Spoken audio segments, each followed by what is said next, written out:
we have been seeing a number of anomalies on radar. Some of them explainable, perhaps, by things that are just malfunctioning with radar systems, radars being turned on and off. We are also seeing radar picking up stuff that is going over Washington, D.C., going over parts of South Carolina, North Carolina, Georgia, Deep South.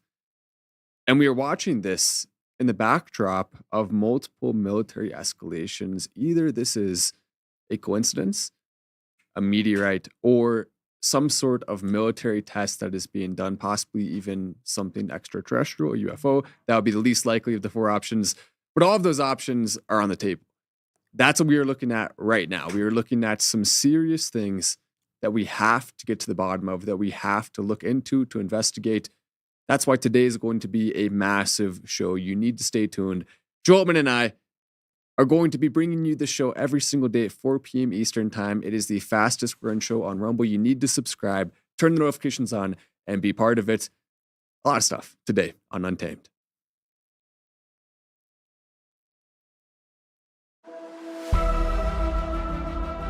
Take two. Cut. Take two. I want to talk to my people. I want to talk to my brothers and sisters. We can have grace and humility in how we interact with other people. All right, follow me with this. But they've been using their power to obstruct and stop justice from taking place. You want to pray us out? I do. We'll pray for Tina. And let's have conversations about what truth is.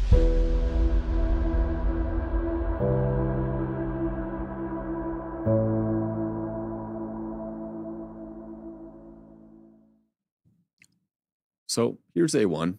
This is Kari Lake on the weird radar in Alabama. Go ahead and take a look at A1, what Kari Lake had to say.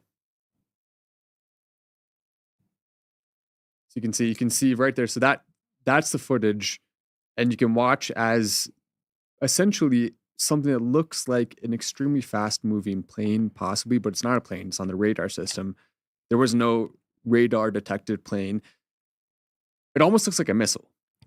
A very, it would have to be an absolutely massive missile or some sort of heat signature. Look at where it's going straight over DC. It is. Oh, look! You can see my perfect shorts and suit setup here, which I'm very proud of, by the way. I think this is, everyone should do this. This should be a normal thing. I don't know if those are shorts though. I think those are your boxers. These are my boxers. I thought about wearing my red boxers with the white hearts on them. That would have been probably cooler. But I mean, people give me a hard time for this. But I think it's it's casual on the bottom, business on the top. It's the mullet of suits. The mullet of suits. The mullet of suits. Doctor. Keep my legs nice and cool in the hot heat. And upstairs, it's an inferno. It's okay. It's all good. It's like the heat signature on that radar that we just saw. That is crazy though. The level that we are seeing of activity picking up on that, hopefully it's nothing. But the reason why we have to look into it is because if it is something, either we're going to see a significant military escalation soon, or there's going to be some sort of weird government program that they're hiding from us. Those are really the only two options if it is not a coincidence. What do you think about that, Joe? I mean, you've looked at radar systems a lot, flying on planes. Flying planes. And flying planes. It's I was just looking at this other one that picked up. You have the one over DC, and then you had another one in Alabama. So I was looking at both going, this just seems weird. It seems weird what's happening. And you can see it coming across. Do we have the one from Alabama? Did you see the one from Alabama? Yeah, that's a weird one. And they claimed, it's a malfunction, turning off the radar on and off. But if you look at that, does that look like a malfunction to you? Are they hiding something? Because all they have to do, the people who control the radar systems, is just claim that. And then everyone says, okay, well, we'll put the community note on, we'll ignore it. If it's a malfunction, why is it in that shape? Wouldn't it be a perfect circle if it was a malfunction? That doesn't make any sense. So I think they're trying to hide something or another going on, whether it is weather modification or it is some sort of military test. Again, those are the options we're looking at for this radar. And Kari Lake did weigh in on this. So she said, she tweeted out, it has 14 million views. What is this zooming across the radar over Washington, D.C.? I just pulled up the radar to check on the massive storm overhead and noticed an anomaly on the radar loop. anyone know what is shooting across the radar over Washington, D.C. around 3:30 p.m.? That's Carrie Lake. This is someone with credibility. This is someone who almost became governor of Arizona, someone who should be governor right now. She got beat by Katie Hobbs, who's like not even a good person. I mean, nobody liked Katie Hobbs, who just like Biden was in her basement. No difference between the two. Not at all. And by the way, stolen elections again. We should really have Carrie Lake on the show. I think that would be a great guest to have on. She's someone who I respect a lot. I can never. And she did win. She did win. Everyone knows she won. Everyone knows what really happened, and they'll probably try to throw her in prison for complaining about it or investigating too far. If she goes too far, if she uncovers the truth, she's going to be the next one that gets locked up, just like Tina Peters is right now as we're speaking. We're still working on that, by the way. Trump said he was going to fight for her. He was going to make court pressure in place in order to try to get her out on the federal level. We are waiting on more action from him. Very proud of that tweet by my president, but I really want to see her out. Until that happens, nothing else is good enough. Either that or nothing. You know, it's when we're talking about radar, or we're talking about some of the other things that seem to be distractions. There is a reason why we have to talk about distractions, so that when we get to the actual stuff that is not a distraction, and who knows, it could be little green men. E.T. might have come home. E.T.'s flying across. Maybe. But maybe some wife who was a pilot was angry at her husband, and she's like, "Oh, you did what? I'm coming home. I'm flying home right now." But there's so many distractions that it wasn't just the Carrie Lake distraction. You can see some of the other stuff that is out there that we spend all of our time thinking about. And I keep thinking more about, what do I normally talk about? I don't think you've ever talked about that before, Joe. Yeah. I don't. Is this the first time again? I talk about elections. Matt, do you want to hear from the guy that says that it was just a glitch, or do you want to pass by that? Yeah, I mean, of course they're going to say it. Yeah, there's a meteorologist that tried to claim it was just a glitch. Of course, that's what they're always going to say. If they're testing military equipment, or if they have seen something on the radar that is truly suspicious and could maybe even be extraterrestrial, they're not going to say anything. There's no chance. And they're going to call the meteorologist. They're in charge of the systems and say, "Hey, put out a tweet, say this." It's just the dumbest thing ever to believe that at its face. And it is true that most anomalies probably are nothing, but not all of them are. And there have been many times when we have been able to see what our government is doing through these radar systems, and then we end up being proven right. That has happened hundreds of times, and it's not at all crazy to say this could be one of those times. And most of those times, by the way, they do put out a statement or something claiming, if people start to notice, that there's really nothing going on there. And then we find out later, actually, that was a military test they were trying to keep secret. It happens over and over and over again. And so no matter what anyone says, we will keep reporting on these. We will keep looking at them. And when we do have concrete evidence to show you what one of these is, we're going to put that forward on the table. I don't care who reaches out to us, tries to pay us, whatever. In the event that happens, I don't care. I would rather report this. And in fact, if someone does reach out and try to pay, that would only make me want to report it more. And I think that's what's fascinating. If somebody reaches out to want to pay us to do that, then we have something to worry about. We'll do the opposite. We'll be like, what the what do I normally talk about, though? Unless if $1 million is fine. Yeah, if you want to throw us $1 million, we won't talk about it. That's a fair. That's $1 million. All right, fine. Fine. We'll let it slide off our radar for $1 million. Pun intended. So not really. I want you to see something. This was reported as a meteor. Before we get into the meat of what we're going to talk about, we should talk about this. This is in, I think it's Atlanta. Yeah, Atlanta, Georgia. Check this out. This is a meteor from a dash cam.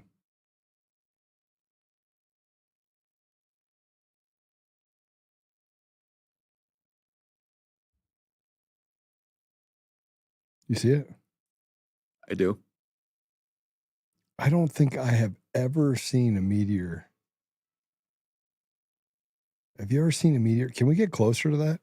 I put together a compilation on this You did? on my X. If we can, we'll have to pull it up in the show at some point. But I put together a compilation of this, which basically shows a zoomed in version on multiple different angles of this happening. It is something that was recorded showing what people are claiming is probably a meteorite.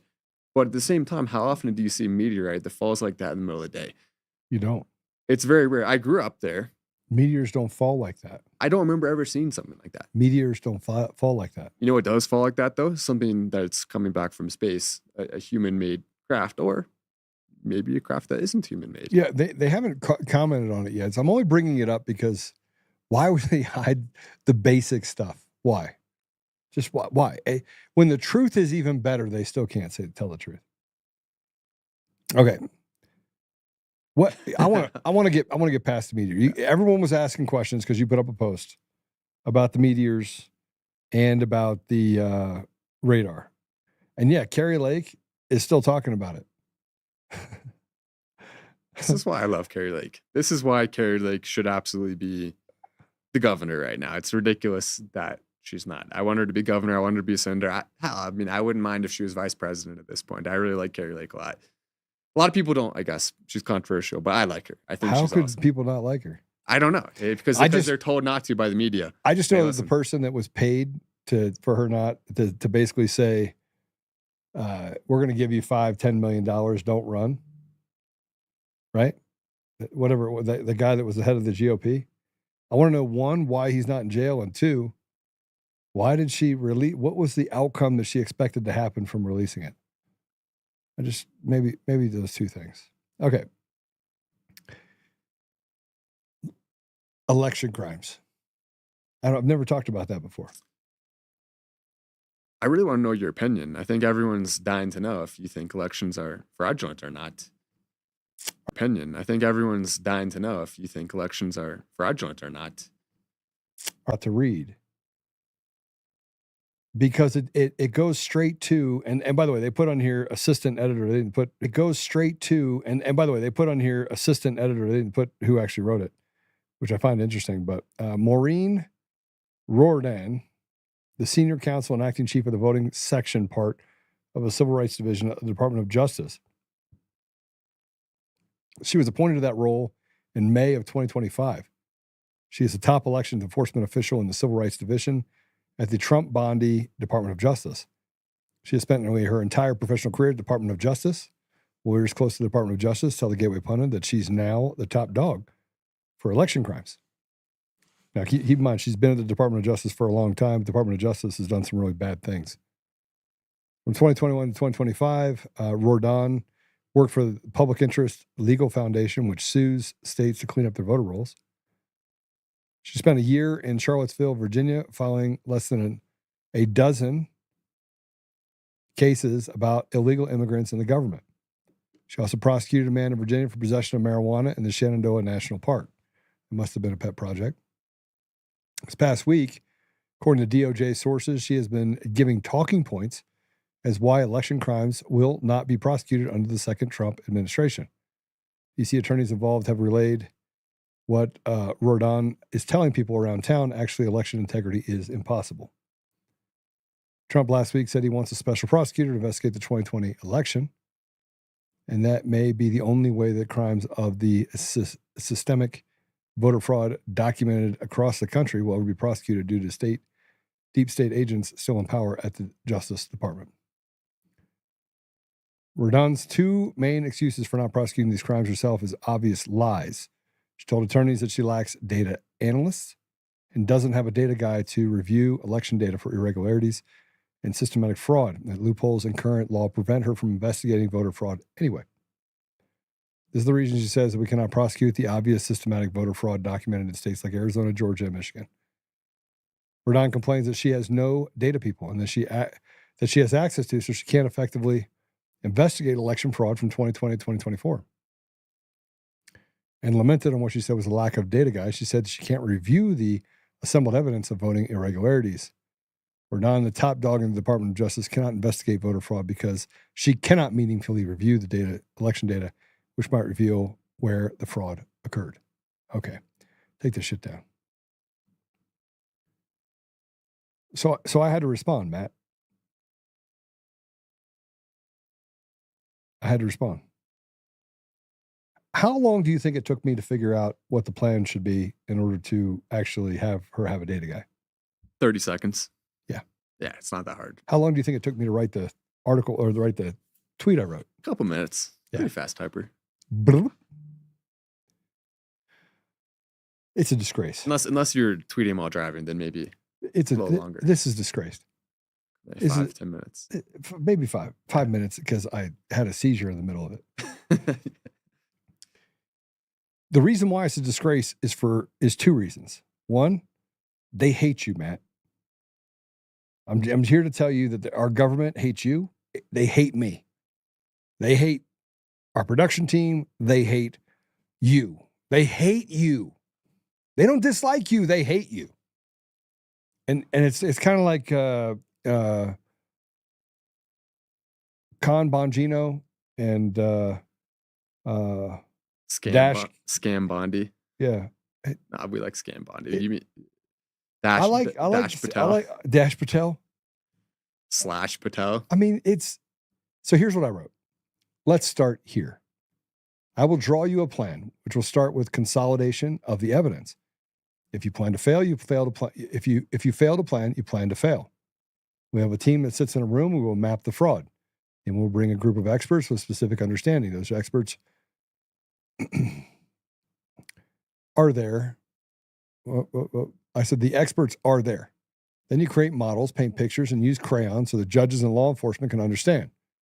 Then you build a plan, execute a connection to KOLs, and broadcast the base findings. What are KOLs? What are KOLs, Matt? KOLs, people who you bring on to pay to do stuff. Yeah, opinion people, right? Influencers. And broadcast the base finding. 47 then issues an executive order banning machines and mail-in ballots. You're going to have to seize the information at the state level. It's scary when you don't have expertise to talk to the problem. Imagine how we feel talking to legislators who can't fathom the idea because it's too hard to solve. Yet it's not. And we have the data, guys. And we have this, and we can source the team very quickly. Now, let me spell this part out for you. Let me finish the rest of it, and then I'll tell you what I was trying to say. The DOJ can use what is called a BAA contract to get it done. Does not need to notify the need to be public until it is. Now, can everyone that sees this share and tag the president? Let's put this to bed once and for all. At AG Pam Bondi and at POTUS. Okay. You know what the problem is with people in election fraud? They're full of shit. They're full of shit.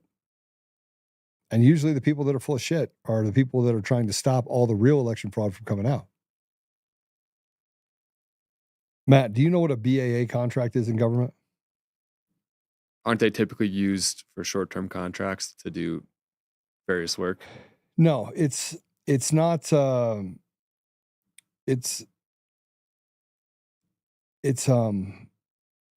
It's a contract that is specific to a like a part of the government, right? So the DOJ can issue a BAA. And any of the different aspects or sects of the government can actually can do it.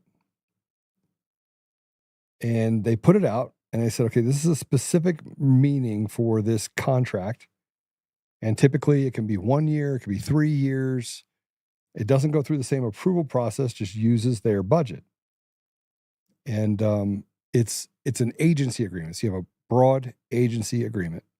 And that agreement allows for you to fix a specific problem.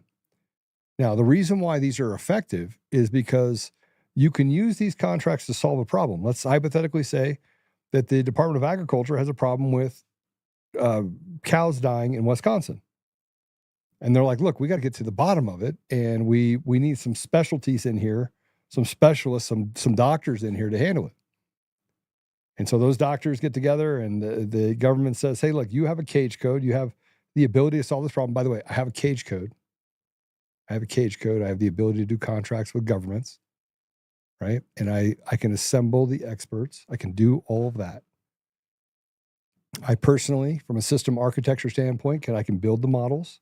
We can bring in the legal expertise, such as someone like John Eastman. We can bring in David Clements from a legal and from a system development standpoint. We can bring in Jeff Lindbergh. We can bring in, the guy from Georgia, Garland Favorito. We can bring in Draza Smith. We can bring in Ed Solomon. We can bring in these experts, and then we can formulate all of the election fraud at its source by then using system AI. It can use large model language to tell us where the likely access point for the problem would exist, right? You can do that. Seems plausible. So the Department of Justice, and this is why I get really angry about this moron that's worked for her entire career and is now in charge of election fraud, is because you can solve this problem very, very easily. And look, I used to work for other people, Matt. You know why I stopped working for other people? Because it's not as fun. Because I'm having your own business. Because I'm not political. Yep. Okay. I'm not political. And people that I worked for, in other words, I don't kiss anybody's ass. People that I worked for had other people that worked for them that were not as smart as I was. And so I was constantly at odds with people that were trying to sabotage. I would do this amazing work, and I'd have something come in behind me and be like, oh, Joe, did you hear Joe said about this person, or Joe did that?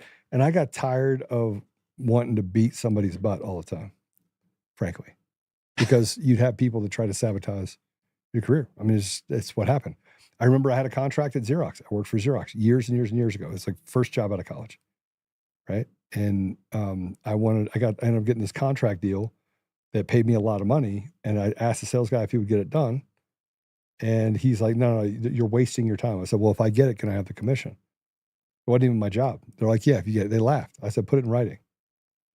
So they put it in writing. And it took me a month and a half to get paid on that commission after I closed the deal, because that guy's like, it's my deal. And he took it from me. But we didn't have email back then. Right. And I was like, y'all here, let me just show it to you. This is the letter. Just pull out the stone tablet that you wrote it on. And let's call him on the phone. Be like, I didn't have a phone at that time. I had a cell phone, but I think I barely had a cell phone. But I basically called him. I had a pager at the time. And this is before you were born. And so I had to prove that I was right. And I was like, man, I'm not going through this. I don't want to work for somebody else. So I worked for somebody else for another 3 or 4 years. And I was like, I'm done working for other people, because I was done with the stress that it was created. Same thing can be said here. The same thing that I'm talking about there can be said here with election fraud. Like, eliminate all the drama, eliminate all the chaos, eliminate all of the what ifs and how comes. By the way, if you have to say what if or how come in any business transaction, you already lost the deal, right? Period. And negotiations rule 101. Never give the option. Always have the plan drawn, always. And it's one of the reasons why I was successful before. It's one of the reasons why we're successful now. But all they need is a broad agreement, an agency agreement. And Pam Bondi, I'm going to talk straight to you, Mr. President. I'll talk straight to you. Give us a budget. I will literally write it. Matter of fact, when I get done here, I'm going to write the proposal for an agreement. We will use all the ISO standards in order to write it. It should pass through very quickly. And you let us show you in the next 120 days how we can 100% show you where the fraud is and where it occurs. Now, I already know where it is. This is not confirmation bias. It's Dominion Voting Systems, ESNS, Smartmatic. I can create a picture using this BAA of enough people to write enough documents with crayons so the really moronic shitbags that are out there can understand it. Okay? That's what I'm willing to do. That's what I'm willing to do. What do you think of that? What do you think of the plan? I'm still thinking about how you possibly were able to print your resignation letter. Working at Xerox, I don't think you would have had access to any place to print this. You would have had to. I just quit. Yeah. So I walked out. If you don't know Xerox, they do printing. You probably heard of them before. Printers. I would imagine. Yeah, printers. They're not much of printers anymore. They've been taken over by Toshiba. Toshiba. Yeah, Xerox it used to be one of the most powerful, influential companies in the country. They did do copiers. They had all the contracts with military bases. It's a pretty slick company. But not too bad. They didn't Hewlett Packard enough, so they not doing as well anymore as they could have been if they had focused more on the military aspect of the government contracts. They probably could have done pretty well if they had the vision. Well, remember, people used to say just Xerox it. Yeah. Just copy it. No, they wouldn't say it. They'd say just Xerox it. Xerox it for me. Because Xerox was synonymous with, it's like kind of like Google it, go find it.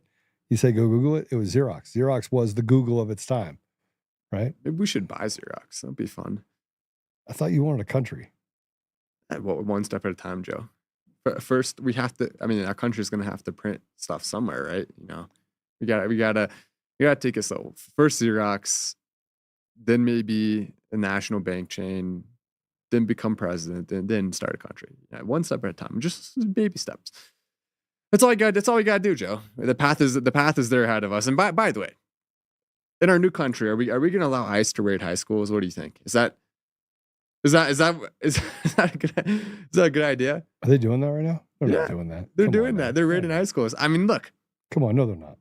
A lot of gang members are 18 years old. 18 years old, you can be in high school. If you know where they are, if they're criminals, what are you supposed to do? Wait till they get out of high school and go arrest them? It's not like they're hurting it. You take a look at this clip. So we have a clip of a high school that is being raided. Wait a minute. Before we do that, we got to talk about AMAC. And they're slowing down, just so you know. You guys are disappointing me. First, we had this like large, everybody signed up. And then as the new people come in, you're not signing up for it. amac.us/untamed. And it's really simple. Let me just put it in the most simple terms for you. They don't harvest your data. They don't do anything with it. They just give you deals, and they're like the AARP, but they don't try to walk you off a cliff and make you cut off wieners, okay, like the AARP does. They do not support radical leftist ideologies. They are a front in line, in the middle, very centric, conservative organization. And it's only $319 a month. It's free. Wait, what? It's free. I thought it was $300. You're telling me it's free? It's free. So you can sign up right now. And why is it free? Did we negotiate that or something? I just want to know who, out of all the people that watch our show, and look, as we've done this over the last week and a half, in a week and a half's time, we've had 2.5, 3 million people across all platforms watch it. And you're trying to tell me you guys are slowing down already? You shouldn't slow down. Thousands does not equate to millions. So I want everybody to know right now, you got to go to amac.us. Just stop what you're doing right now. We're going to take a commercial break. While we're on commercial break, I won't be able to see it because we just get the bill for it. But while I'm on commercial break, go to amac.us/untamed. It's not going to be free much longer. It really, we literally had to tell them we can get a lot more people to sign up if we make it free for the first year. It's not supposed to be free. It will not be able. It costs you're not going to be able to do this much longer. It cost us. And I don't have access to your information. Look, I run a data company. If I wanted to get your information, I could get it anyway. It's not about data. It has everything to do with the fact that we got to build a fraternity. So amac.us/untamed. Let's go to commercial break. When we come back, we're going to talk about raiding high schools. Oh, geez. We'll be right back.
In every thread, in every stitch, Honor-Bound USA weaves the fabric of the American spirit. It's not just apparel, it's a testament to God, family, and country. At Honor-Bound USA, we're a family of patriots who put our faith, family, and America first. When you visit our website, you'll find a line of products that embody our commitment to pray, stand, speak, and act. As the official site for the Untamed podcast, all of our products proclaim speaking the truth with courage. We also have the powerful documentary from Professor David Clements, Let My People Go. Identify yourself as one of the few who are willing to stand for what they believe in. Join the Honor-Bound USA family today. Wear it as a badge of honor, commitment to the values that shape us, and a pledge to the bright future we will build together. Because when you're honor-bound, you're not just wearing a brand, you're embodying a lifestyle.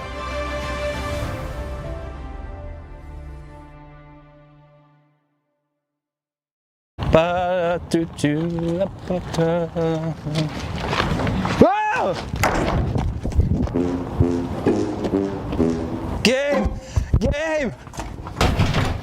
Dude, Gabe, something's in the dumpster. Whoa, what is that for? Something's in the dumpster, man. Well, let's use the burner. We don't want to wake the neighbors.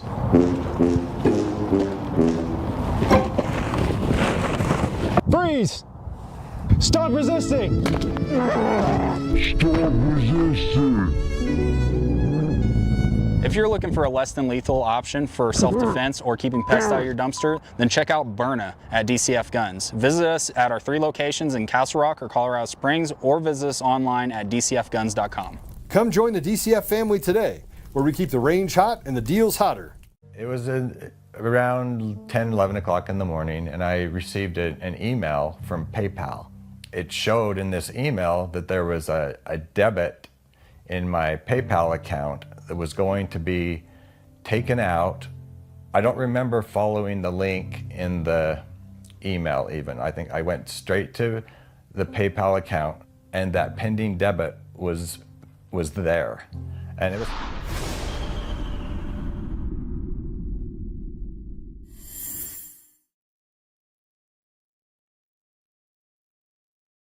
I think it's time. Should we rate all the high schools, Joe? Is it time? Do we need to start rating?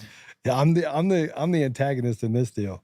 I told Joe we need to build more cages for all the kids. It's it's you imperative. did, and I'm like, you got to stop. We just don't have enough cages for the kids, guys. We need someone to start stepping up and building all these cages, or else we're not going to have enough. That's a joke, by the way, guys. That's a joke. We don't need cages for the kids. We need cages for the kids and the parents, obviously. Anyway, go ahead and play. Go ahead and play C1. This is high school being rated. Keep in mind, 18-year-olds.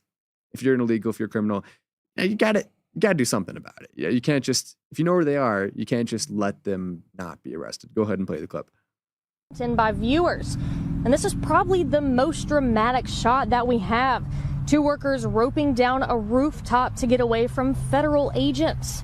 And we also obtained more footage showing 2 people being escorted by law enforcement. This $137 million project is publicly funded, meaning taxpayer money is paying for this. In all, 37 people were arrested today. And in addition to federal agents, Orange Beach PD, Gulf Shores PD, Foley PD, and the Baldwin County Sheriff's Office took part in the operation. When I reached out to the city of Gulf Shores and the Gulf Shores City School System, and both said they did not know the raids happened until I called him. Now here's a look at that statement from the school system and the city. It says the city of Gulf Shores and Gulf Shores City Schools are aware that a federal immigration inspection was conducted at the construction site of the new Gulf Shores High School. The construction site is under the complete control of the general contractor, and no city or school employees were present at the time of the inspection. We encourage inquiries for any further information regarding this inspection to be directed to the parties involved. And we also reached out to the project's general contractor, Rayburn General Contractors, and they told me, quote, Rayburn General Contractors is aware of the U.S. Immigration and Customs Enforcement raid that occurred at the new Gulf Shores High School construction site on Tuesday, June 24th. RGC is fully cooperating with all authorities investigating this matter. We have no further comment. That's not really rating high schools. That's kind of BS. It is a little bit of BS, isn't it? That's not right. I mean, they didn't rate a high school. I was like, I was starting to get like, guys. We got you guys. yeah. Everyone, you had people in the comments that were saying you rate it, no free education. Stop. I wish we had the balls to legitimately. I mean, if you come here illegally, you got to go. I don't care if you're an 18-year. I mean, maybe if you're a kid, we looked at it a little differently. But Yes. everyone has to go. Everyone has to go. If you came here legally, your parents and you have a country that's nice that you can go back to. That's going to be plenty good enough. You don't need to come here. Yeah, it's not like we're sitting in a prison. You just got to go back home. Is that really? If that's so bad? You started with you have to go back to your place that's nice. Oh shit! Drop your phone. I lost it. Well, I mean, yeah, some of those countries aren't that nice, but it's your fault they're not nice. Make them nicer then. It's vote for better people because you're coming here and you're voting for the same types of people that made your country suck. We don't want our country to suck. You mean the communist socialists that's from like 7 different countries that came here and said they want to defund the New York PD? that was elected as the mayor for New York. Oh, that's right. It never happened either. Yeah, I wish he was deported when he was in high school. Then we would that would save Come on, us. that guy, why didn't they fight it? That's not a real election. It's not a real election. And by the way, keep in mind, everyone who has an opposition point to this says, well, you're arresting people that are building stuff. First of all, what do you think the mentality is of second generation immigrants? It's not that. Yeah, first generation, okay, they're hard workers. They're going to contribute a lot. Second generation, it's I want to get as much from the government as I can. And I'm going to be just as privileged when it comes to my mindset of the generation that's already here, first of all. And second of all, there's also plenty of young, hardworking men, American men, that are willing to take on a lot of these jobs and want them, but they just need a fair pay in order to do it. And that's okay. They're doing this cheap work with all these new homes that's really crappy, taking a lot of money off the top, jacking up the taxes on new construction homes. And yet it's not even good quality. And they could easily have enough room to pay for Americans to do that work, but they don't.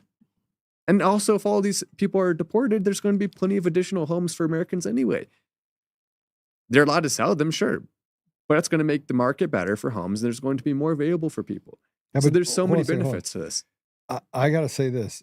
We didn't have illegals in the country in the 50s and 60s, so people didn't buy houses, which is not true at all. This is what J.D. Vance destroyed a journalist in saying that. Speaking of that, President Trump is talking right now. I keep thinking we should probably bring him on. You want to bring him on? It's not a bad idea. Can you bring that on, please? Bring him on. It's in so Ultra MAGA. Pat, thank you for putting that on there. It's actually an X broadcast. You can bring it in. So we're going to put an X broadcast inside of an X broadcast. Inside of the Earth, inside of the galaxy, inside of the universe, inside What's inside of the the realm Milky of Way? God, inside What's inside the Milky Way? galaxies. Yeah, Chocolate. but we're on the edge chocolate of it. peanut buttery. So we're actually on the edge of that galaxy. Chocolate peanut buttery inside is chocolate filling. No. What are you doing? Are you trying to find it? It literally is in the comments on Rumble. I am going to invite President Trump on the show. That is going to happen. Yeah, he will come on. And we also, by the way, tweeted out the link. I tweeted out the link to YouTube today instead of Rumble. Oh, you did? So if you're watching on YouTube, shout out to you for watching on YouTube. Subscribe. We talked about over there. elections, so you might not be able to do this for very long. Yeah, no, YouTube's going to ban us. We'll enjoy it while we can. Maybe we'll get lucky and we'll be under the radar for long enough that we can build up an audience there and convert them over to Rumble. But YouTube does have a really good promotion optics strategy on their platform to where people can find you through searches. It's a lot harder for people to find you through searches on Rumble, especially when they're promoting people, which if you're the one getting promoted, it's awesome. But if you're not, it kind of sucks. So that's not the most ideal situation all the time. It can be sometimes. YouTube, on the other hand, will promote you organically if your video is high watch time. So that's why we're going to be pushing a lot more on YouTube too, at least until we get banned, at which point we'll say, okay, now come over to Rumble. But we want to try to reach new people. I mean, here's my problem with Rumble is that they got away from the part that says they're still staggering it so that only a certain number of people can see it. Right. And we go through this thing where they unpull the plug on it, let it go, shoots up, 200,000 people on Rumble watch the show. The next day, I kid you not, Matt, wasn't it? The next day, it's 400. They let it go. And Chris, 400, well, not 400 total. It was, I think it was like 7,000. yes, but it's still not 200,000. Yeah, and keep in mind the 200,000 was from X primarily because there was a super viral post that was promoting it. But still, there's clearly a big difference. Obviously, Rumble is very selective with what they decide to push and what they don't. Again, if you're on the inside track, which we have been at times, then it's great. If you're not, then it sucks. That's what it comes down to. So we'll see. We'll see how the Rumble thing goes. I really like Rumble. I like the people behind it, but they need to help us. They need to help us because we have a huge audience across multiple different platforms. A lot of people watch us on Spotify. We have over 40,000 people watching on BEK. We have a huge audience across social media. But we need that to grow on Rumble and YouTube too, because I want to reach more people. I want to reach people who are on those platforms that are right now getting the spin around. They're getting Steven Crowder attacking Candace Owens when Candace Owens is actually right. They're getting people like Steve Bannon, who at times can be cool, but also at times can be annoying. They're getting people on Fox News and other places, even watching Fox News on YouTube, because Fox News posts a lot of clips on YouTube. So all of those people that are watching those things, all of you, if you have been watching that, we need to reach them because they're not getting the truth. They are being lied to systematically by people who claim to be on our side. And I think that's disgusting. And that's why I don't care how many viewers we get in other platforms, number one show, whatever. I want to reach people on every platform. I don't want there to be anywhere that we're leaving a stone unturned. So if you want to help with that, if you want to help us to be able to achieve that, you can press the like button. At least look at it. At least look at it. Look at the juicy like button. Tell me how it looks. You don't have to always press it, but at least look at it. Juicy like. And watch through, share with people. If you have someone who you think would genuinely enjoy it, you can say, "Hey, this is a good show." That does help. It really does help when you are doing that. So do that. But yeah, let's put Trump up on the thing. Make sure you box it out. We'll give RSBN a little bit of thing. We'll listen to President Trump talk. Yeah. He's going after Chairman Powell ahead of the appearance of Congress. Good. Go ahead. Go ahead, put it on. You got to hit the go button. What? And we're always going to remember the memory of Katie, that beautiful, beautiful 20-year-old daughter of yours. Where's Joe? Is she around here? Joe? Come here, Joe. Come here. Sleepy Joe? Or no, I think we're talking about a different Joe here.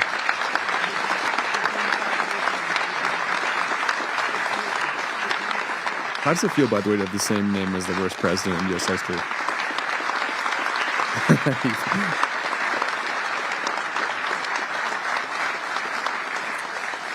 Oh boy. Thank you, Joe, very much. Also with us is Sarah Stewart from Kerrville, Texas, who lost her brother to the fentanyl epidemic that has inundated her small town. Our bill provides billions and billions of dollars to stop fentanyl and other illicit narcotics. We're also charging other countries like Mexico, Canada, and China billions of dollars in taxes that we put on because they've allowed people that are selling fentanyl to go through their countries, or in the case of China, they send it here, and paying a lot of money at least, but would rather stop it. I think we're doing a big job of that, but would rather stop it. And other illicit narcotics pouring across the border and stealing more American lives. And thank you. Sarah will not rest until that fight is done. We're going to get that fight done. Sarah Stewart is where? Sarah? Hi, Sarah. Beautiful. Thank you. Good guy, huh? Yeah. I can see that. I also want to thank the president of the National Border Patrol. His name is Paul Perez. He's been with me from the beginning. And Brandon before him. These are great people. I've gotten very friendly with some of these people from Border Patrol and ICE because I'd call them once every 2 or 3 days. How we doing? How we doing? How we doing? If you remember, Kamala was the border czar. And in 4 years, she never made one call to Paul or Brandon or anybody else. And I'd like to have Paul come up, say a couple of words. If you're here, Paul. Where are you, Paul? Oh, there you are. Go ahead. So all this is great. President Trump made promises that he's kept. Now it's time for Congress to back him up. We need to end the chaotic and recklessness that Biden allowed into this country. The millions of people that are out there, we're going to get with this big, beautiful bill. We've got the funding, we've got the technology, we need everything in that bill to get it done so that no more families are victimized. And those that have victimized families, we can go get them out with ICE. Our officers and agents are not afraid. We're ready to take this fight to them, and we've been so because of President Trump's leadership. Thank you, sir.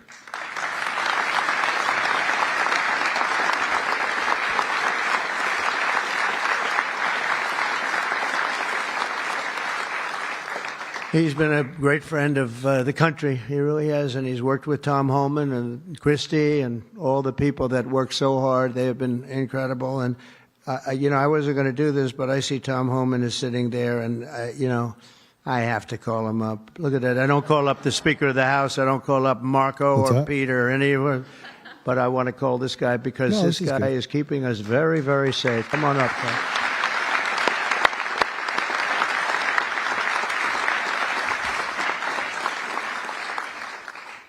Well, look, I think this issue of the big, beautiful bill should be nonpartisan. I don't know what the hell's the matter with everybody up in Congress? People are dying every day.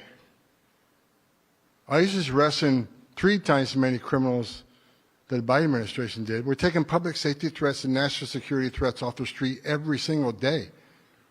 But we got over 600,000 illegal aliens with criminal histories walking the streets of this country. We got less than 5,000 deportation officers. This should be a no-brainer. The more resources we get, if we get this bill passed, we got more agents on the road. We buy more beds, we get more transportation flights. More agents means more bad guys arrested, taken off the streets of this country every single day. Every day we arrest a public safety threat or national security threat. This makes this country much safer. Who the hell would be against that? And I get irritated, I get pissed off because I'm sick of meeting angel moms and dads. You want to talk about family separation? They bury their children. So I've done this since 1984. I've worked for 6 different presidents. No one has had the success of the Trump administration. We got the most secure border in the history of this nation today.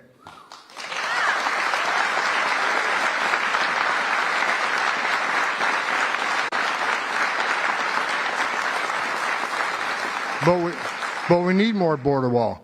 Border walls save lives. Women and children can't get over that wall, which means they go to a place where there's not a wall. And what's waiting on them? The men and women of the border who take care of the humanitarian needs and save their lives. We already got fentanyl seizures down half. Fentanyl seizures should be 100%. We should have 0 fentanyl coming to this country. We need money to help secure that border at a higher level. Stop the fentanyl from coming in. Stop the sex trafficking of women and children. Stop the known suspected terrorists coming across that border. Right now, I was looking at the stats today. ICE is arresting a record number of known suspected terrorists in this country, along with the FBI. With more money, we can arrest more of these people, make this country safer. This is a nonpartisan issue. Let's make this country safe again. So to the Democrats and the Republicans and the Independents, I don't care who you're from, pass the bill so we can make this country safe, so we can stop the violence against ICE officers. Let's make this country safe again, and without that bill, it's going to be a hard road. We got a lot of people to look for, a lot of people to arrest, a lot of national security threats we know are in this country. We need to find them. We need more money to do that. We need more agents to do that. For God's sake, let's pass this bill and get this done. It should be higher, by the way. It's still not enough. They have three times. It should be 50 times. I mean, 3 times is just a show. I mean, it'll take them 50 years to get all the criminals out of this country. He didn't even shake my hand or look at me. Just yeah, 60 billion is what they're talking about.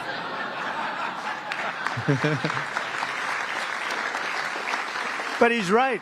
He's right. And we have no money for the border if we don't pass this bill. We have virtually nothing. And so we're going to get it done for you, Tom, and for all of the people. You know why Tom didn't look at President Trump? The job you've done. And just in finishing, he's pissed off. Look, this is the largest tax cut in the history history of the Trump of at our all. country. Because it's not they enough want to money. give you the Democrats want to give you the biggest tax increase in the history. What he's saying is, I'm focused. They have things, whether it's he already border knows or I got to economic get to work. development or no tax on tips and Social Security and no tax on overtime and all these different things. There are hundreds of things here. It's so good. And we're going to also cut costs. We're cutting $1.7 trillion in this bill, and you're not going to feel any of it. and your Medicaid is left alone. It's left the same. Your Medicare and your Social Security are strengthened. We're not cutting. The Democrats are going to destroy all three of them because it's not sustainable. They'll end up cutting your Medicare, Medicaid in half. So we're going to do a real job. It's so important. So if you can, call your senators, call your congressmen. We have to get the vote. I want to thank you. You have been unbelievable, Mr. Speaker. You have worked round the clock for months.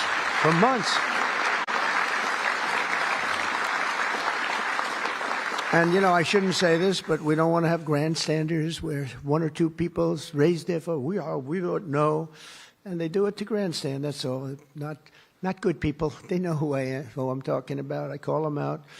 But we don't need grandstanders. We have to get our country back and bring it back strong. And our country is going to be stronger, bigger, better than ever before. We're going to make it better than ever before. And that's despite the bad hand that we were dealt 6 months ago. We were dealt a really bad hand. We were dealt a sick hand. It's unbelievable. You know, when I came back yesterday, as you know, I made a big trip to a place where we had 28 countries represented, and we did something that's never been done. They've raised the number of money, the amount of money that they've been to $1 trillion a year, and that's for world safety. But they all asked me the same question. They said, how could you have allowed this to happen to your country? I said, I didn't do it.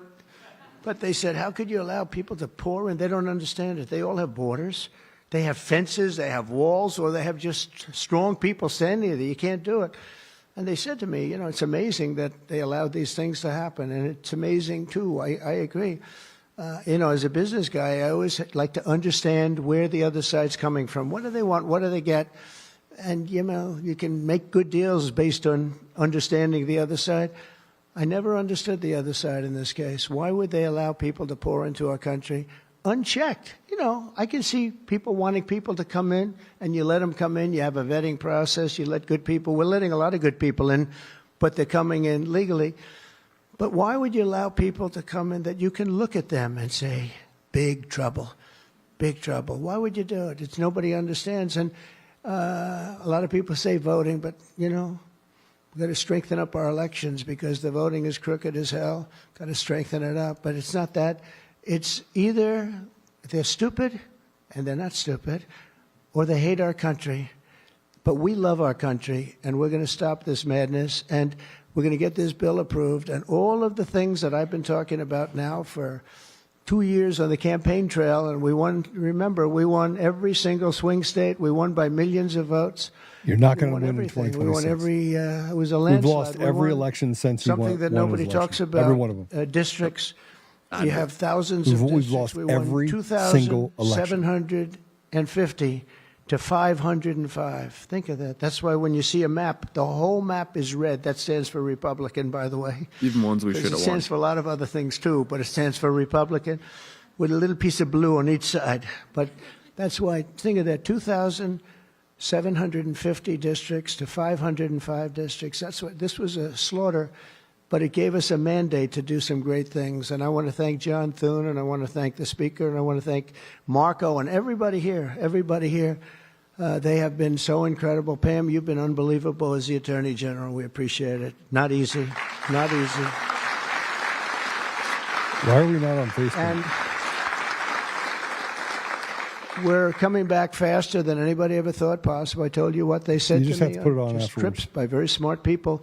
But we're going to make this. Why, though? Why we're going to do this very on? quickly. It's happening a lot faster than even I thought possible. And we're going to be celebrating very quickly, and we're going to be celebrating for a long time because we're turning our country around. We're getting our country back. And we're ruling with common sense, you know, whether you're conservative or liberal or, as they like to say, progressive. They don't like the word liberal anymore. Progressive. I think it's a beautiful word, too. That's why I call them liberal. It's too nice a word.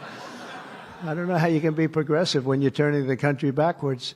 But no matter what you are, it's all about common sense. And I think that's the way I've ruled. I do what's right. I want to have borders. I don't want to have transgender for anybody that happens to leave the house at a young age, the things they do. I don't want to have men playing in women's sports. That's got to be, you know, they say it's an 80-20. I think it's a 97-3 issue. It's so ridiculous. It's so ridiculous.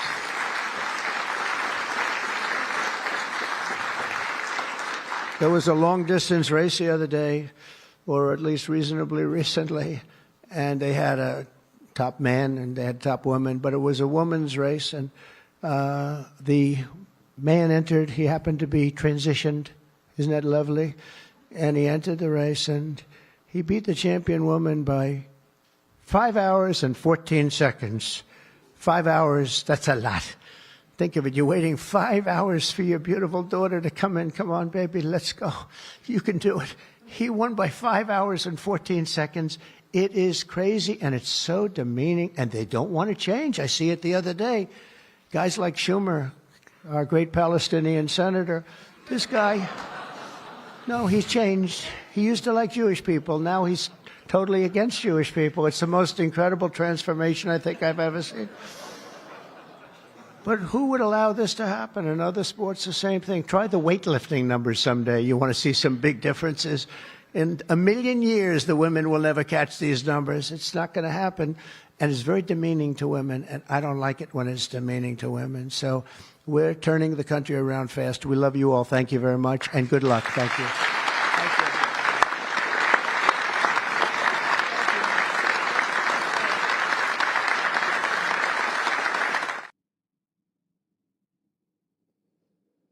There we go. It's always nice to have a little Trump thrown in the show. I don't like what he said. I don't either. I mean, I do, but I do from an entertainment standpoint, but I don't from the standpoint that he's showing his real allegiance in that. Let me just clearly say this. I think it's important. One, for the people that are upset over Facebook, I'll get it fixed. We'll get it back on Facebook. Apologies.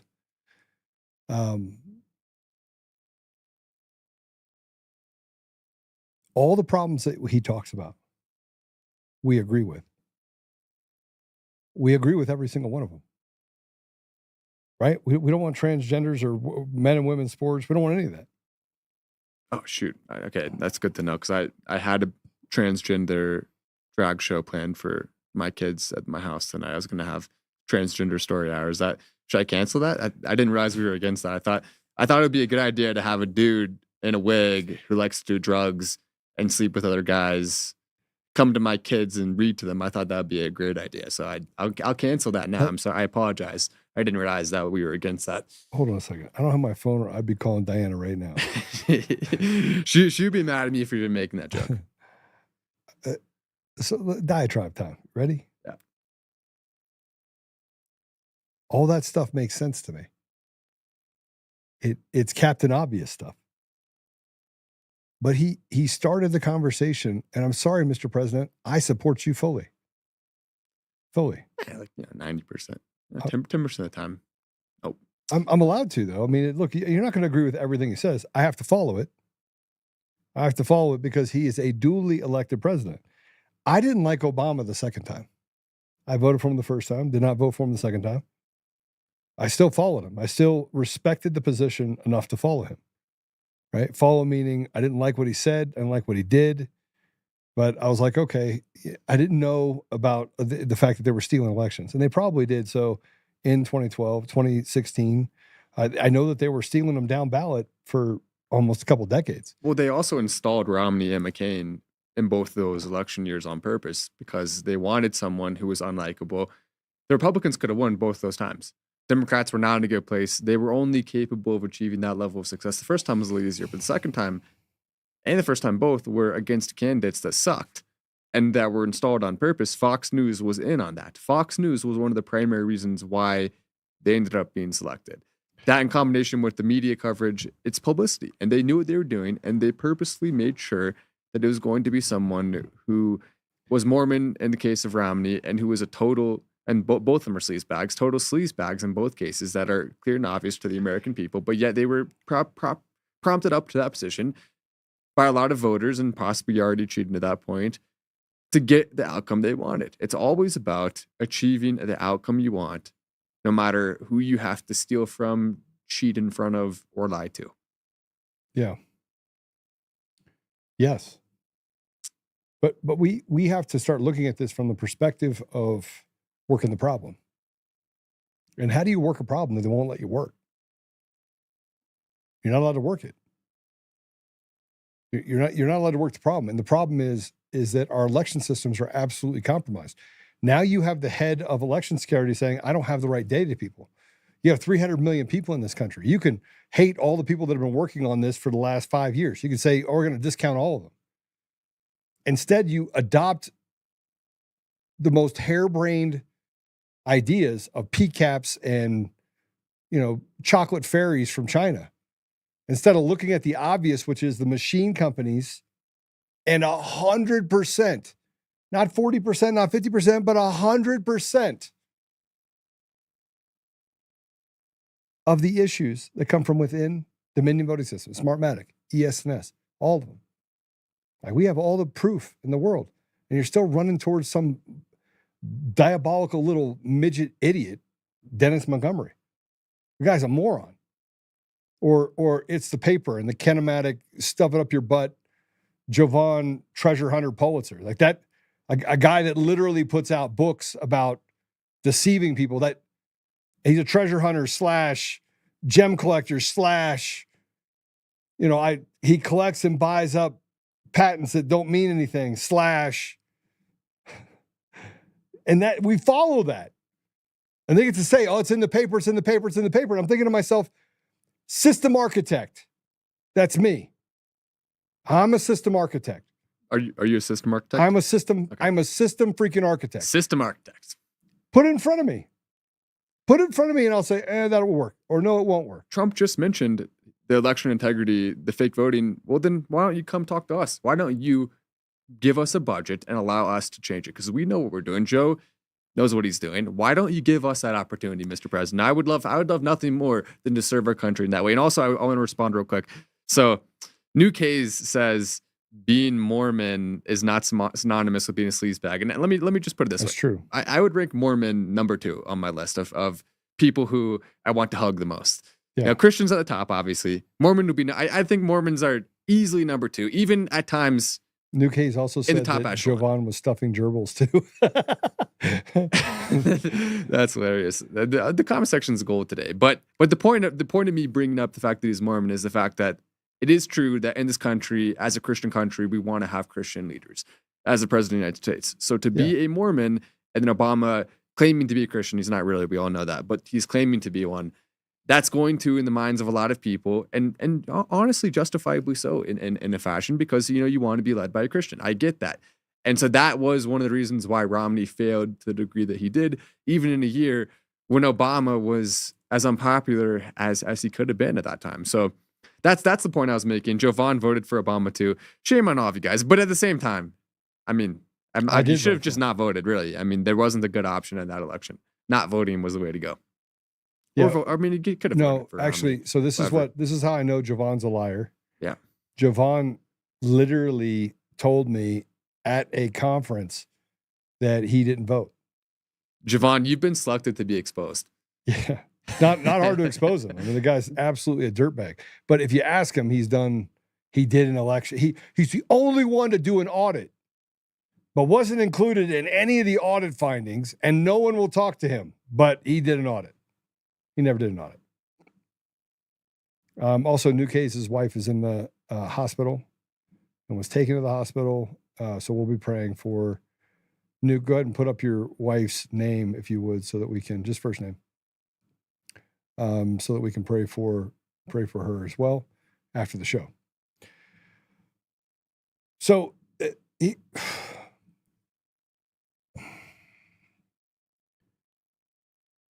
President Trump, you have selected some really good people. Tom Holman's really good. Pete Hegseth, very good. Kash Patel, get rid of, I can't. Kash Patel is about Kash Patel. Kash Patel so wants to be like President Trump. He can't. It exudes it. A terrible leader. Probably a good person. Terrible leader. Sorry, he is. He's doing a terrible job. Didn't bring back people he should. Didn't show any sort of loyalty and betrayed his own words. So did Dan Bongino. I think that Dan Bongino and Cash could probably redeem themselves. I shouldn't even go on this diatribe about this, but I'm not a fan of what's happening on the surface that people can see, the transparency that we can see. What would you rate Cash Patel's performance on a scale of 1 shower to 10 showers? Probably 0. 0 showers? Yeah. I'd say so. It's about right. Yeah, maybe we'll give him 1 shower. No. Not even he's one? acting like a douche nozzle. I mean, look at, you know what they say about coaches, right? About coaches? Coaches. What do they say about? I mean, I've had a lot of coaches in my life. I do not know what they say about coaches. Coaches, if you have a good coach, you don't know it till a year after you're done.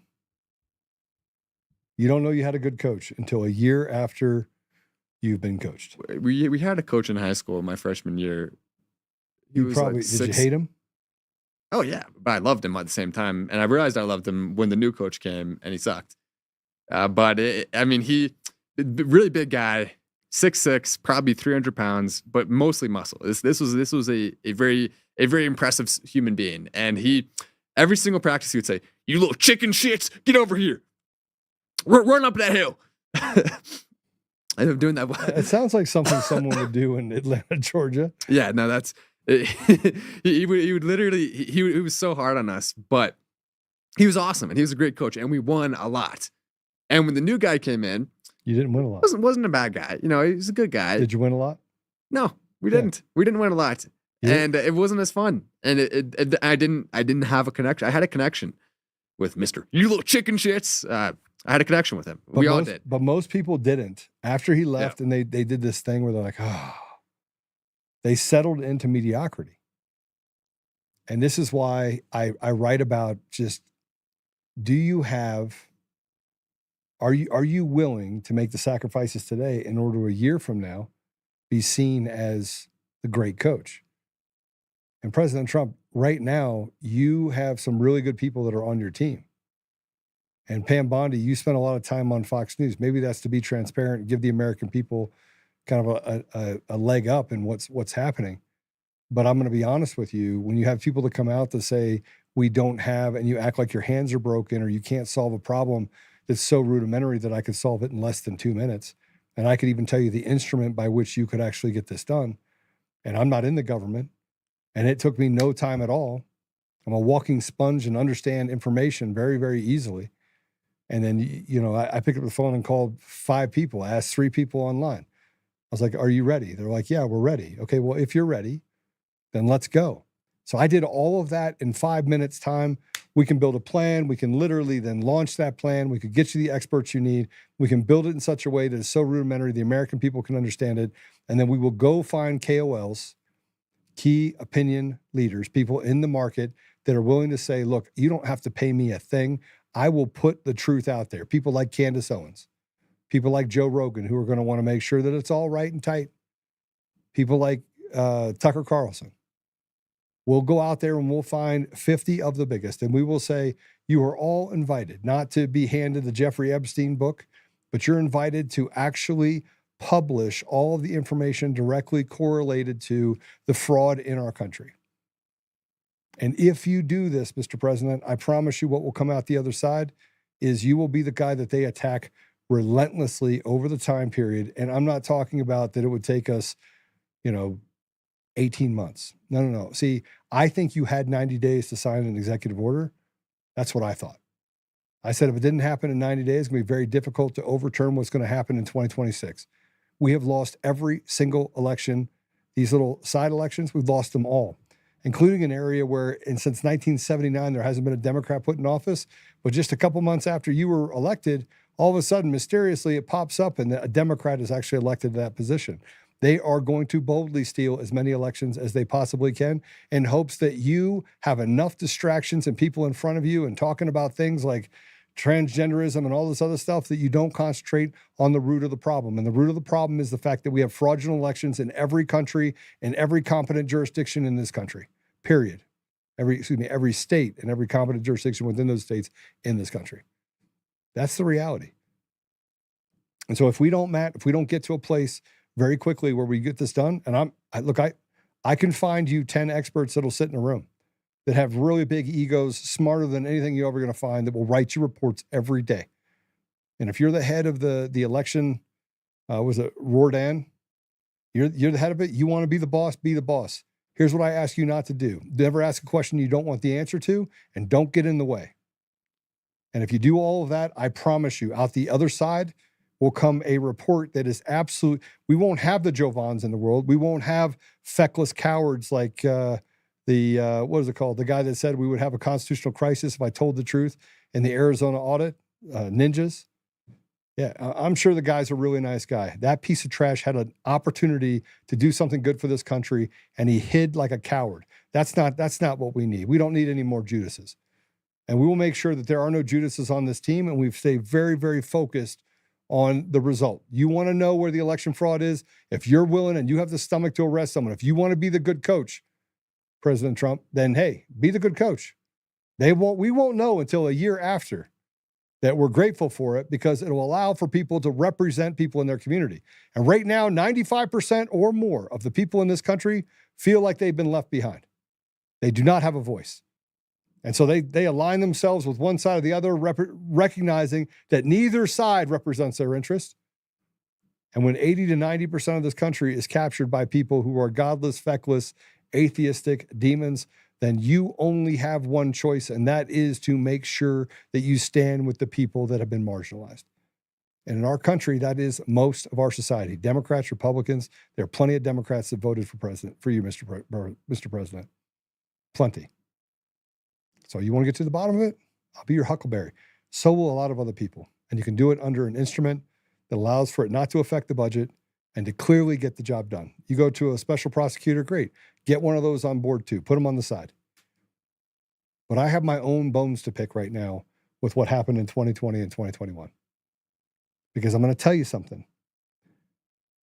Sidney Powell got on TV and said that there was a recording of Eric Coomer. Now, she did it one. I keep thinking about this. And Sidney, we've talked several times since then. You've never apologized for this. I think you're super smart. But you either did it because you wanted to force the hand of Dominion and say, oh, we better come clean, and you wanted to bluff, or you did it because it purposely put me in a position where it questioned the credibility that I had when I was on that call with Eric Coomer. I don't know which one it is. See, I didn't settle. And there are many other people that haven't settled, including President Trump, in the case for defamation. I was just found to be absolutely credible in the Mike Lindell case. But you know who didn't come to my defense at all?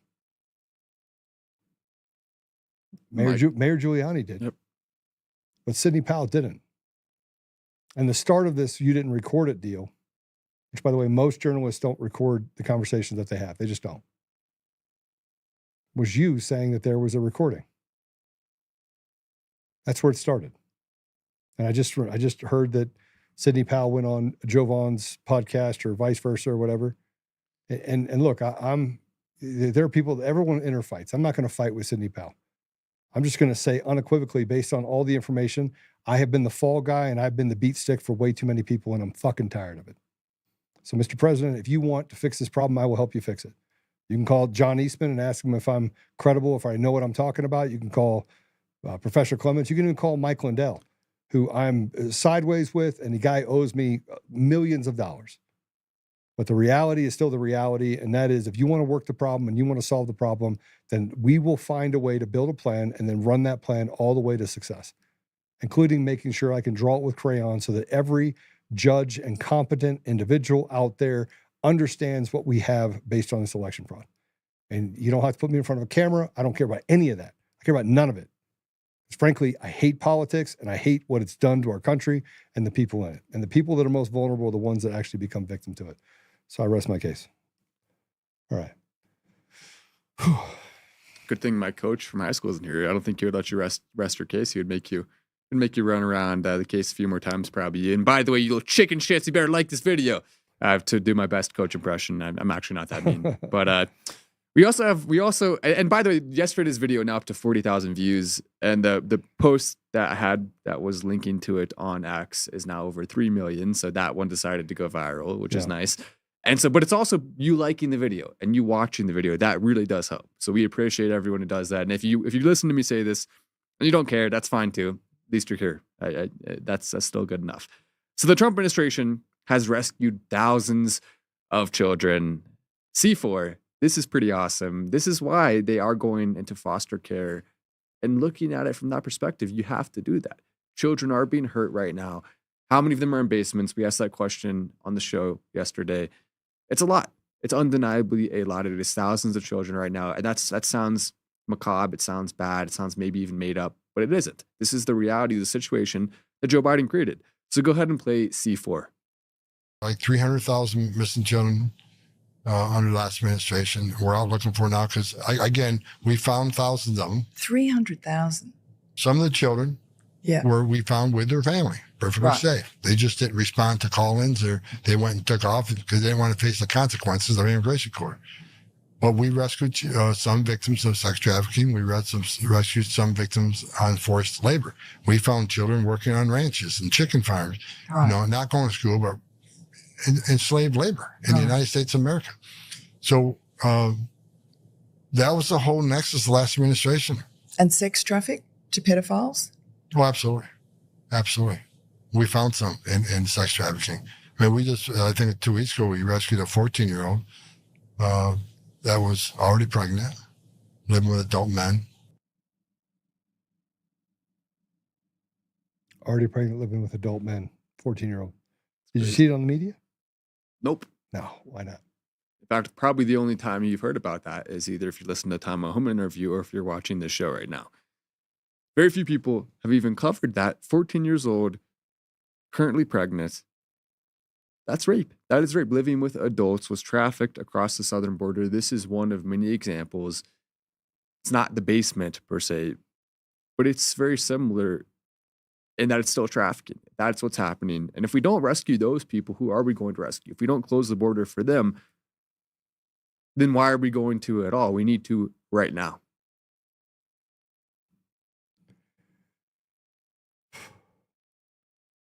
I don't know. The children are the one thing that the reason why I do what I do, right, is to give children an opportunity for a better generational experience where they can have opportunity. My life is done. I'm 2/3 or more through my life. I'm 8/10 through my life. It's a realization that you have. Like there's a certain percentage basis, and my percentages go up because people want me gone. Leftists want me out, and many people in the rhinos on the right want me out. And now I'm not making any friends with the Mossad and the CIA because I talk unkind about them because they're unkind, really bad people. And frankly, solving the problem with election fraud and getting rid of the machines, that's going to cost people trillions of dollars. So there's only thing that's left is leaving something for a generation behind us. And so watching them do this to children, I don't know how to put my finger on it and say it's okay. Because it's not okay.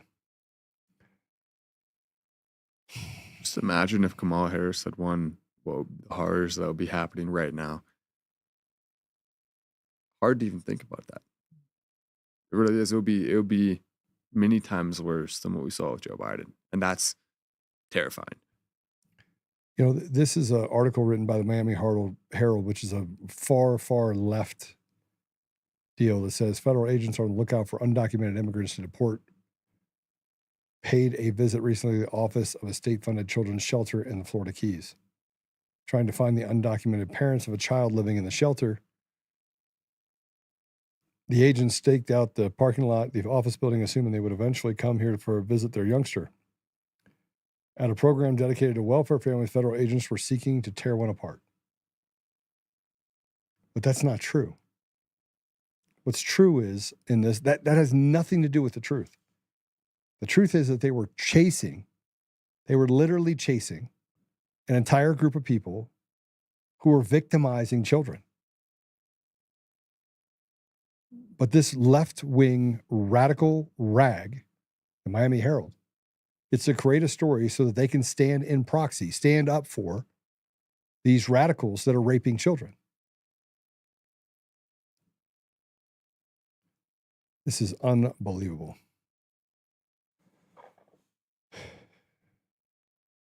There's a reason why President Trump is actually targeting these foster care environments. And we talked about the fact that they rescued a 14-year-old, but that's not what any of the media wrote about. Why? Why would you not write about the fact that they're catching people that are doing horrible things to people? Maybe because the media is part of the machine that is doing the horrible things to people. Then everyone knows that. It's not a secret. Everyone knows what's really going on, who's part of it, who's funding it. And if you say it out loud, you can get in trouble, but everyone knows. Yeah. Well, I don't know this is just again, if you want to restore the voice of the people, I don't care who you are. You're on the left, you're the right, Antifites, Black Lives Matter, all these people are working against their own interests on both sides. Because if you think that people get into a position of power and authority care about you, they had amnesia at hello. They get put into positions of power and authority, and the only thing that they feed is their own face. It's been proven everywhere you look. You look at the mayor of Chicago. You look at the mayor of Los Angeles. You look at the mayor of New York. You look at any of the mayors, mayor in Washington, D.C. Look at any of them. If you look at any of them, the people have never fared better under their leadership. The only person that gets an entitlement is their mother, sister, friend. You get a security team, you get free groceries, but the rest of the people get left behind. And the only thing that restores that is restoring election integrity to the system, like putting checks and balances in place. And the only way you get to that is to get rid of machines and mail-in ballots and get to a system that allows for that to happen. And in order to do that, you have to be able to show your work in places like Colorado, which is one of the worst. In just a decade, they were able to steal the voice of the people in Colorado. A decade, 1 decade. That's all it took. The home of Dominion voting systems put its just grip inside of Colorado and has never let go of it.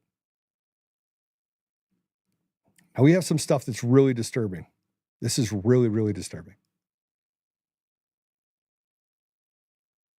This is maybe the most disturbing story we've covered in a very long time. There's a 51-year-old man with a Hebrew tattoo who was arrested for crucifying a Christian pastor in Arizona and placing a crown of thorns on his head. He was planning to do this to more. He did it to more. Adam Christopher Schiff admitted to planning the ritualistic killing of 14 Christian leaders across 10 states. Obsessed with the Old Testament and militantly opposed to the new, Schiff said his actions were part of a mission called Operation First Commandment. He was caught en route to crucify 2 Catholic priests in Sedona. You put the guy's picture up. We put it up already.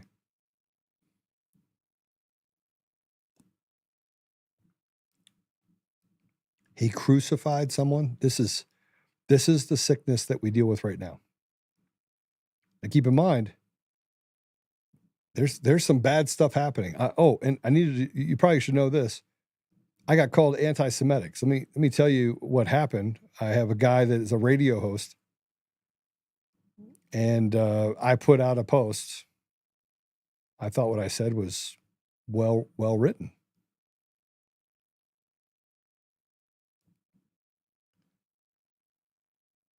We read this yesterday. It said, to be clear, I don't give a you-know-what about the laws passed in diplomacy with other nations, with the primary issue we have is fraudulent elections with machines and fake and phantom mail-in ballots. You want me to care about Israel? What good has that done to people? Our taxes are 56 cents on every dollar, which leaves scraps on the bone for you to feed your family. And despite only 2.2% of the population, they hold power in 80% of the nation and local leadership, either directly or by captured proxy. We want free and fair elections and for our people to be out of jail. We free J6ers and those who really did not represent any real power structure, danger. Yet we won't do any real work, the work that matters. Let's stop the BS, no machines, no mail-in ballots, free Tina Peters, and stop playing grab ass and stalling. This is what I read yesterday. So I got called an anti-Semite. You want to hear about this? This guy? Now, this is a guy that got on and lied about me. His name's Los Kaminsky. I did actually go meet with him. He says, Joe, you can focus on as much as you like on elections and the absolute legit issue of excessive government spending and taxation. Not sure how any of that requires your anti-Semitic tropes. Stuff I'd expect from Ilhan Omar. What did I say that was anti-Semitic trope? You're not allowed to criticize Israel. You know that, right? But that's what I did. I criticized Israel. How dare you, and anti-Semitic I criticized monster. 2.2% of the population capturing our society. And these aren't, by the way, people that are from Israel. These are people that are faithless, godless, atheists. That's what they are. But you're not allowed to talk about that. You can't say any of this stuff, Joe. Joe, there's people watching. You're going to cancel me? I'm going to cancel you. I'm canceling you right now, Joe. Joe, you are officially canceled. You're exposing too much of the truth. You aren't allowed to talk about the 2.2%. You aren't allowed to talk about who's in institutional positions of power. You aren't allowed to talk about how we've been subverted into funding basically a parasitic state that does have a right, if they want to defend themselves, they can do that. They can't go attack other countries. They don't have a right to have us pay for it. Those are the two things where we can draw the line. They also don't have a right to install politicians inside our offices to the point where then they can have a total grip of power. And if you try to go and run for office, they're going to attack you like they do to Kerry Lake and others. That's basically what's set up here. And all that stuff that I'm quoting you. Obviously, I would never say that because I'm not anti-Semitic, obviously. But I'm not anti-Semitic since you're either. so anti-Semitic, Joe, according to... So you can't, you are. You have to be. You have to be. If you can't criticize anyone unless you're anti-Semitic. Isn't that the way it works, Joe? All right, so here's how I responded. Yeah, I'm not anti-Semitic. I said, where was I anti-Semitic? Now, here's what you guys need to know. Ross Kaminsky, who's on the radio, he's on 850. He's the one that first came out. By the way, I might sue a bunch of people because our lawyers have a novel deal that the AI platforms, or if you ask who Joe Oltmann is, will literally give you something that is absolutely defamatory and slander. So I'm like, okay, I'm gonna just, if you can sue based on what everybody else says, then I can sue them for lying, right? Yeah, I mean, what's the difference? If they want to be using lawsuits to try to go after people for saying things they don't like, well, then what if we actually have a real lawsuit against you because you are actually defaming us? Yeah. You see the difference there? Where was I anti-Semitic? So I said, Ross, where was I anti-Semitic? As someone who has told me directly, you are an atheist. He told me he was an atheist. I went and had breakfast with him. He told me I am an atheist. So he's an atheistic Jew. He is. Okay. Tell me how I should respond to godless atheists running us off cliffs and building a fraternity of really evildoers while hiding behind those people of faith that are held hostage and used as shields for their improprieties. And I come from a diverse family that includes Jewish lineage. I'm not self-loathing, very aware of the massive fraud and thuggery that is committed by these faithless demons. I have family and friends in Israel, and I can unequivocally say that they all see it. And they also think Bibi is a terrible person and that the capture of the U.S. is an absolute accurate assessment. Then again, these are the Jews, not Jewish. If you don't like my assessment, tell me how else you would word it or what I said that was not truthful. You know, anti-Semitism, anti-Semitic, those are not real words. They are made up words used to control others. Semite doesn't even refer to that group of people, refers to a different group of people. I mean, debatably, you can go back and forth on that. It doesn't really matter. None of it really matters, though. In its essence, based on how it is used, how it was introduced, it is a fake word. It is a word that was only created in order to try to stop people from revealing things they don't want them to reveal. That's it. It doesn't matter if you're called it or not. It's not a real word. That's fundamentally, at its base, what that word stands for. Yeah. A fake ploy. And this is where, again, this is my issue, is that we can't talk about truth because they have a trope that they will use to call us something anytime you call out something that's absolutely true. So here's some good news to back up the bad news.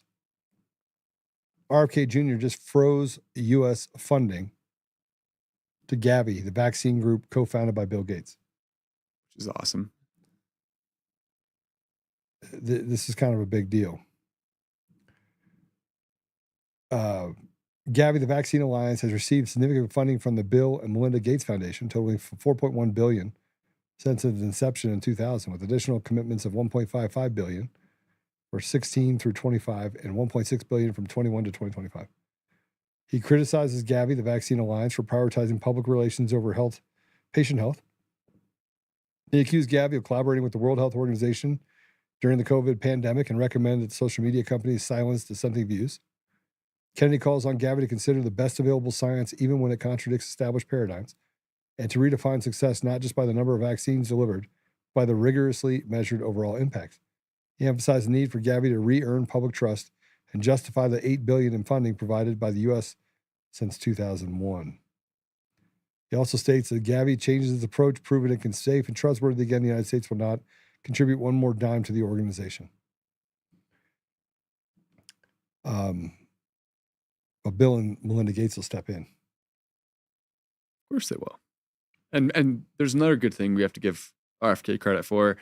Nestle is now taking all of the artificial dyes out of their products by the end of the year. That's a tiny step of what they need to do with the amount of poison in their foods. But it's still a step. It's still something. It's still a big win. And it shows you that he's not messing around. He obviously has told these companies, you keep that in there, there will be consequences. You're going to be banned from shelves.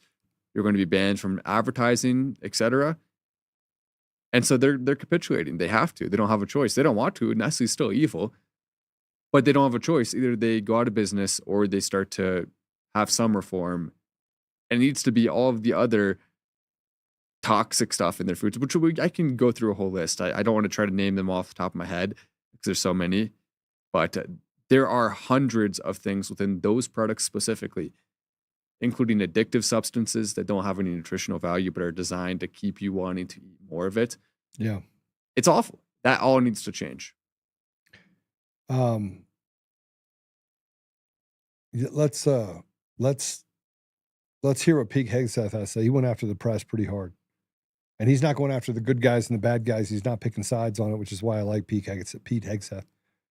Here's what he had to say about kind of the spin of the B-2 bombers, which, by the way, I don't support the bombing. Although, if you're going to take out nuclear facilities and take them all out in all 141 nations that have, here's go ahead and play it. Because you, and I mean specifically you, the press, specifically you, the press corps, because you cheer against Trump so hard, it's like in your DNA and in your blood to cheer against Trump, because you want him not to be successful so bad, you have to cheer against the efficacy of these strikes. You have to hope maybe they weren't effective. Maybe the way the Trump administration has represented them isn't true. So let's take half-truths, spun information, leaked information, and then spin it in every way we can to try to cause doubt and manipulate the public mind over whether or not our brave pilots were successful.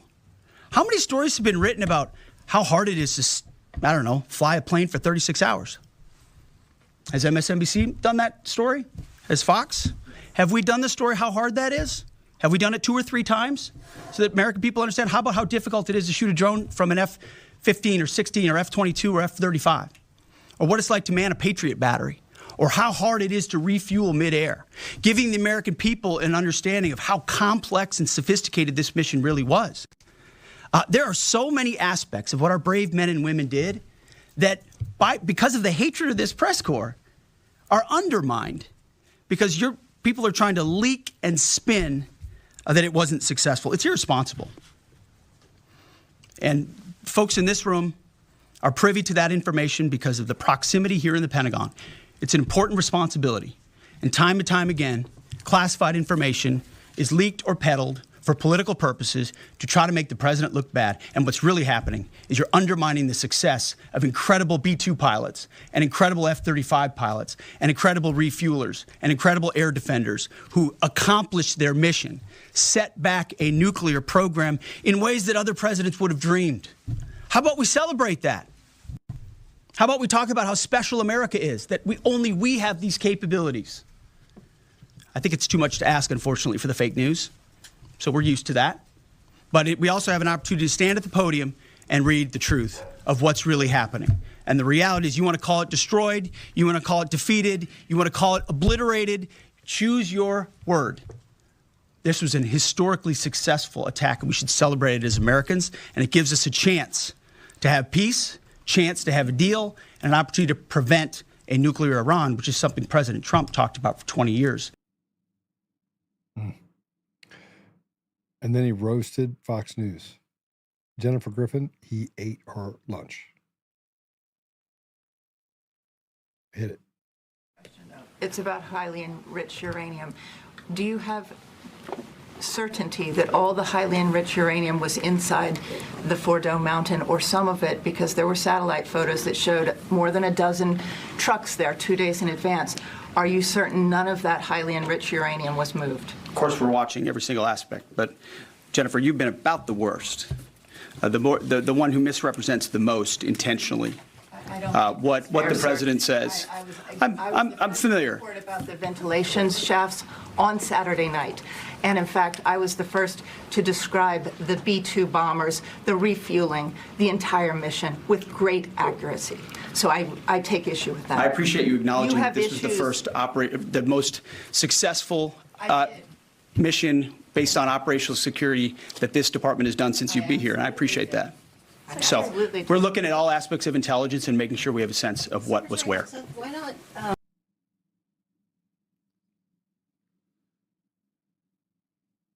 It pretty much spells it out. He went right for her throat, and he should have.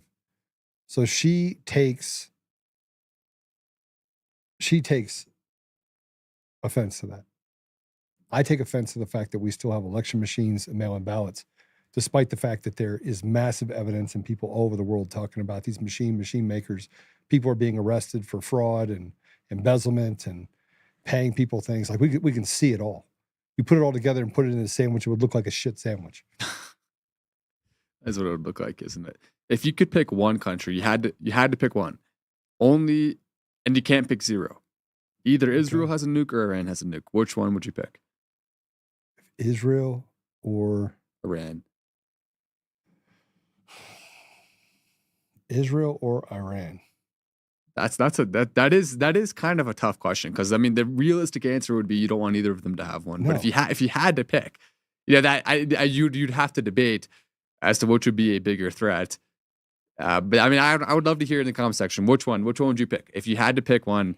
I won't put you on the spot anymore with that one. It's too difficult to answer.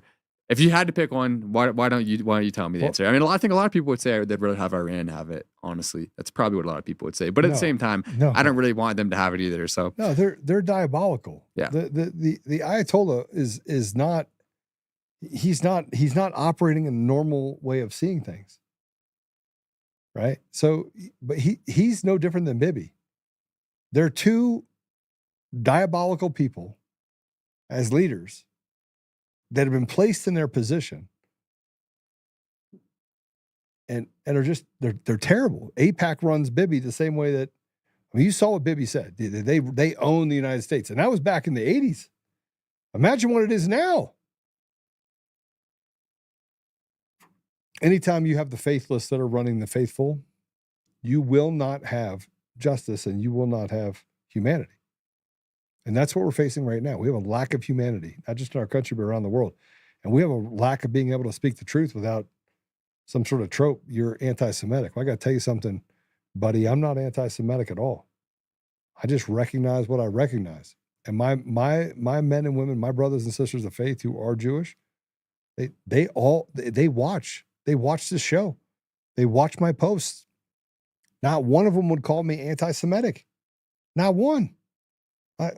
My friend, who's my business partner, he's like, no, that's not. That's normal. I'm like, oh, okay. Anyway, Newcase didn't give us the first name of his wife. So if you could, Stephanie. Okay, good, Stephanie. You get to pray us out. And Nuke's wife, Stephanie, is now in the hospital. So maybe I'll pray for her. Dear Lord, keep Stephanie in a position where she's able to recover. Keep her spirits up as they're battling one of the hardest times in their life right now. Give them strength and the ability to move through it.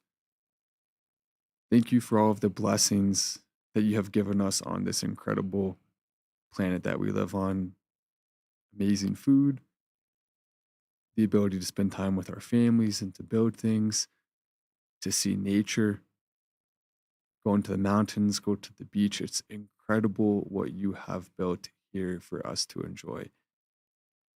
Often negative when we look at the world, but there's so much positive, and I don't want to forget about that. I want to continue to show my absolute appreciation and grace for your gift to us of that. Amen. Amen. We'll be here tomorrow. Tomorrow is Friday. Is it Friday already? That was fast. It was really fast.